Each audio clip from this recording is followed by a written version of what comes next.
Olá a todos, espero que estejam bem.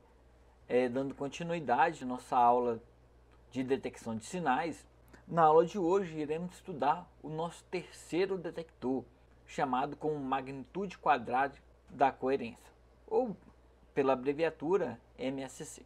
Beleza? Então vamos lá. Bom, até então nós aprendemos dois detectores. O primeiro foi o teste F espectral, que no seu cálculo utiliza a informação da amplitude de uma determinada componente na frequência F0, né, que é uma frequência que eu vou escolher a priori.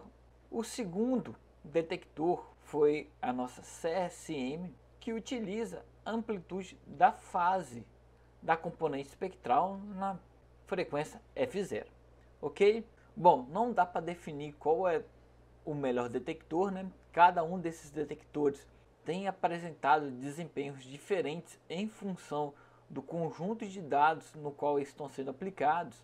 Em alguns casos a CSM apresenta um desempenho melhor que o teste F, ou em outros casos o teste F apresenta um desempenho melhor do que a CSM. Essa questão de desempenho, vamos entrar nesse assunto um pouquinho melhor no futuro, beleza? Mas eu quero mostrar para vocês é que eles utilizam informações diferentes.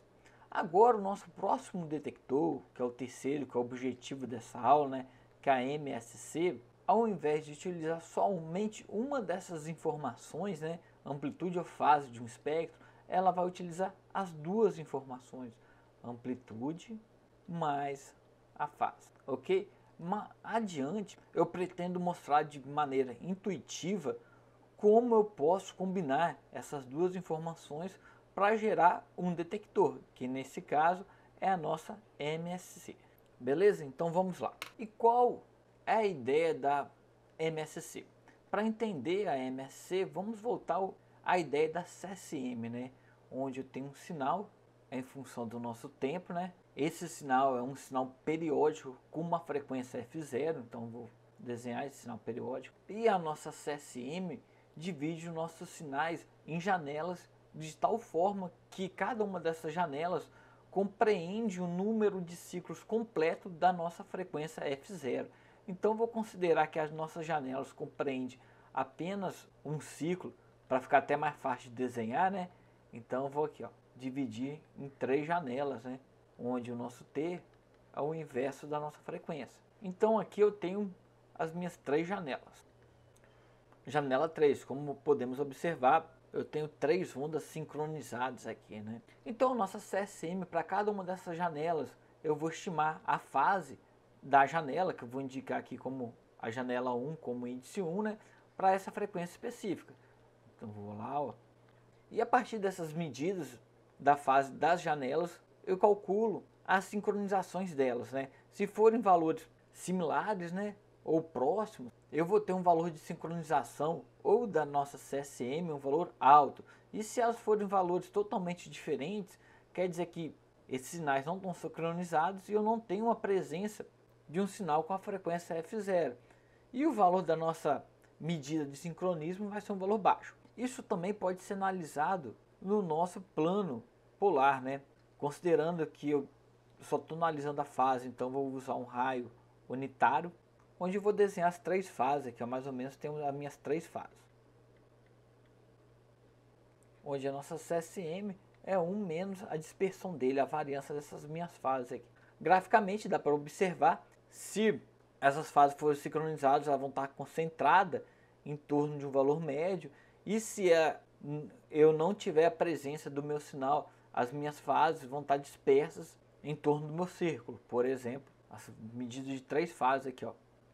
No caso, em verde, é quando eu tenho a ausência do meu sinal. Ou seja, a nossa fase pode ser qualquer valor entre os ângulos de 0 a 2π. Beleza? Bom, é importante notar que nessa análise da minha fase, eu sempre estou considerando que a amplitude desses meus vetores tem um valor igual a 1 unitário. E na hora do meu cálculo, se relembrar da aula passada, né, no nosso cálculo da variância das nossas fases, eu considero o vetor que seja uma exponencial complexa, né? Mas no entanto eu não coloco nenhum valor de amplitude aqui, né? Então subtende-se que o valor da nossa amplitude é unitário. Mas, no entanto, aqui na nossa estimativa, sabemos que eu também tenho a informação da nossa amplitude para a janela 1, né? Para a componente espectral da frequência F0. A mesma coisa também para a janela 2, para a componente espectral F0, eu posso obter a estimativa da amplitude dela, que eu estou representando como A2, e A3 também. Então, ao invés de realizar aqui o somatório dos vetores somente levando a consideração da fase, né, sobrepondo a amplitude igual a 1, eu posso realizar esse somatório, né, ponderando qualquer uma dessas fases, a amplitude dela. Ou seja, quando eu tinha minha fase, eu tinha isso. Agora eu posso considerar isso.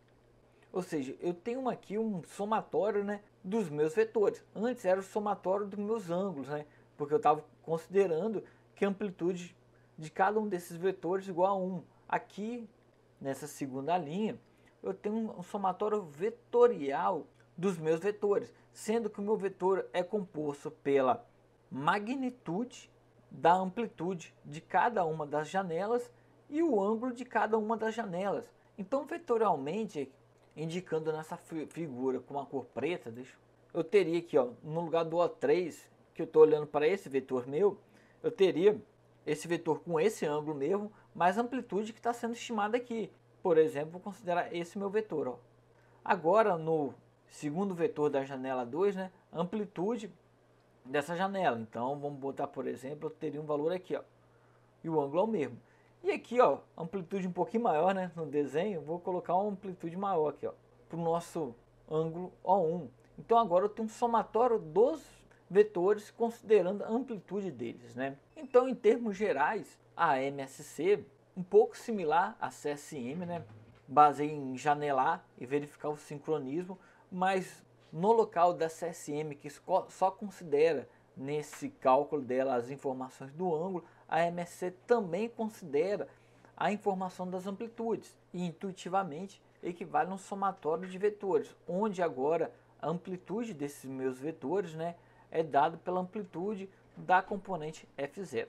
Beleza? Então, em termos gerais, essa daí é a ideia da magnitude quadrática da coerência, ok? Na próxima aula, nós vamos ver a definição formal, né, da MSC e, além disso, ao apresentar a equação dela, vamos ver que ela equivale a nada menos, né, que um somatório desses meus vetores aqui de cada uma das janelas. Vou deixar essa fórmula aqui do cantinho aqui, que nós vamos ver que vai ter, na equação final dela, vai ter uma similaridade com essa equação aqui, ó, onde eu tenho um somatório dos meus vetores, que é dado pelo módulo da amplitude de cada uma das janelas e o exponencial j e o ângulo de cada outra janela. Beleza?